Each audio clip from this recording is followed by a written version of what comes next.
Que a graça e a paz do Eterno te alcance aonde quer que você esteja, amém? A palavra do Senhor para nós está em Gálatas 3:26, que diz: Porquanto todos vós sois filhos de Deus por meio da fé que tendes em Cristo Jesus. Pois todos quantos em Cristo fostes batizados, de Cristo vos revestistes. Não há judeu, nem grego, escravo ou livre, homem ou mulher, porque todos vós sois um em Cristo Jesus. E se sois de Cristo, então sois descendência de Abraão e plenos herdeiros de acordo com a promessa, né? Todos são herdeiros da salvação mediante a Cristo Jesus. Amém?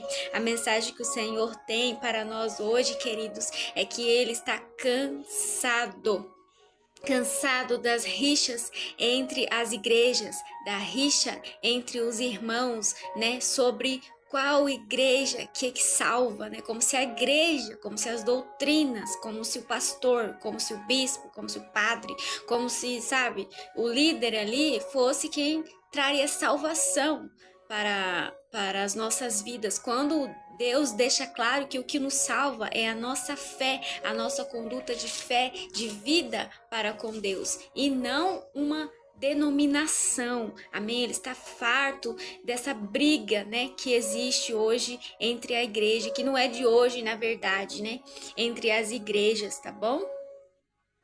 E ele diz que se você aceitou ele como seu único e suficiente Salvador, né? Se você aceitou Jesus como seu único e suficiente Salvador, reconhecendo que Ele é o seu Senhor, que Ele é Deus, né? A palavra dele deixa claro, né? Em João mesmo, o primeiro capítulo de João deixa claro qual é a identidade de Jesus, né? E único intercessor junto ao Pai, né? Ele deixa várias passagens dizendo que Jesus é o único intercessor, o único mediador junto ao Pai. Se a palavra do Senhor diz que ele é único, então é porque não existe nenhum outro. Se houvesse necessidade de ter um ser humano, um anjo, uma outra coisa lá intercedendo por Deus a nosso favor, Deus não diria que ele é o único. Amém? Então, se você está numa casa de oração, né? Se você reconheceu tudo isso, você está numa casa de oração que obedece os mandamentos dele, não heresia, mandamentos dele. Então, esta pessoa está no caminho certo e será salva, assim diz o Senhor. Amém? Precisamos tomar cuidado, porque os judeus, eles agiam assim. Eles foram tão cruéis com todos aqueles que se achegavam depois e que não era do povo judeu, sabe? Eles foram tão cruéis, eles assassinaram tantas pessoas de tantas formas diferentes, sabe? E muitas vezes as pessoas acabavam indo para vamos supor, a igreja deles, né?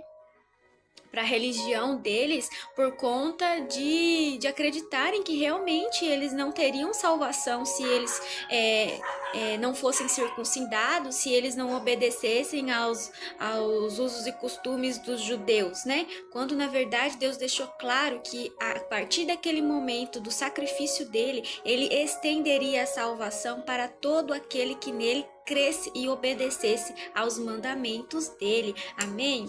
O apóstolo Paulo, ele foi perseguido, duramente perseguido, né?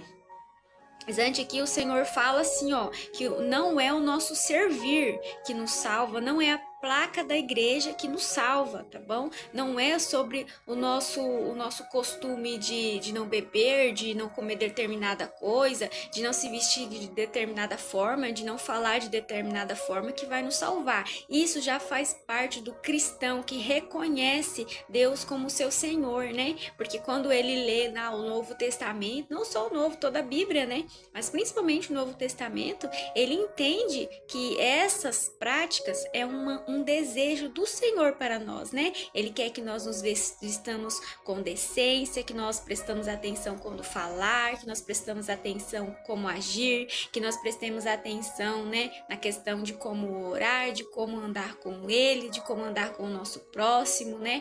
Que Ele nos pede ali para não roubarmos, não matarmos, né? Não vivermos em fornicação, não vivermos em inveja, em ciúme, em contenda, né? Essas coisas são coisas que faz parte do cristão, não porque uma igreja tá ali falando que faz parte, mas porque a palavra dele tá dizendo que faz parte, que é o que agrada a ele, é o que ele gosta, é o que ele quer, né? Então a pessoa, isso já faz parte da vida da pessoa, deve fazer parte da vida de todo cristão, a obediência, né? A obediência aos mandamentos dele. Amém? Agora, se a igreja que você serve não obedece aos mandamentos do Senhor, o que está dizendo na palavra do Senhor, repense e procure uma casa de oração que obedece, porque muitas vezes você tá vivendo uma vida ali de uso e costume daquela igreja, sem abrir a tua Bíblia e ver o que tá escrito na palavra dele, e depois quando você chegar lá no céu, às vezes você vai ter uma surpresinha, né, não agradável, que o Senhor vai falar assim, afaste-te de mim, pois não os conheço, né, e Deus também estava querendo dizer nesse sentido, né, quando ele falou essa frase. E Saulo, né, foi perseguido durante todo o seu ministério. E ele não foi perseguido por qualquer um, não. Ele foi perseguido pelos próprios discípulos de Jesus. Paulo e Pedro viviam em combate. Pedro, sabe, que andou com Jesus, eles viviam em combate, porque Pedro achava que a salvação era só dos judeus, e Paulo foi levantado por Deus para levar a salvação a toda criatura que quisesse receber ele, né? E a Bíblia fala que depois de 13 anos de serviço ao Senhor, 13 anos, que Paulo, né, Saulo, ainda teve que procurar provar que Deus tinha levantado ele, né, para poder levar o evangelho a toda criatura, né, e que esse jugo da lei, das tradições dos judeus não estava imposta aos não-judeus, era um uso e costume dos judeus. Os não-judeus, a partir daquele momento do sacrifício de Jesus, seria salvo todo aquele que cresce em Jesus e tivesse ele como seu Senhor e Salvador, né? E essa é a mensagem que o Senhor nos deixa, que nós paremos de brigar, de julgar, de dizer que é a nossa igreja que salva, que é aquela igreja lá que salva, que é isso, que é aquilo, quando na verdade é Jesus. Tudo se resume a Jesus, tudo se resume a Deus, né? Deus não se agrada de contenda, de briga, de nada disso. Como eu falei, né? Como ele tá te falando, se você obedece aos mandamentos dele, né? Serve de acordo. Se você está numa casa de oração, onde os usos e costumes dessa casa de oração é baseada na escritura, e você faz esses usos e costumes porque você reconhece que você faz para Deus, que você ama ele, que é uma forma de gratidão, uma forma de obediência, isso é o que vai agradar ao Senhor, que vai trazer salvação, tá bom? E não essa picuinha que a gente vive de placa de igreja, que a minha igreja é salva e a sua não salva. Não é a igreja que salva, é Jesus que salva, amém? E a questão de você obedecer é um reconhecimento ali de quem é o seu Senhor na sua vida, amém? O Eterno te ama, Deus te abençoe.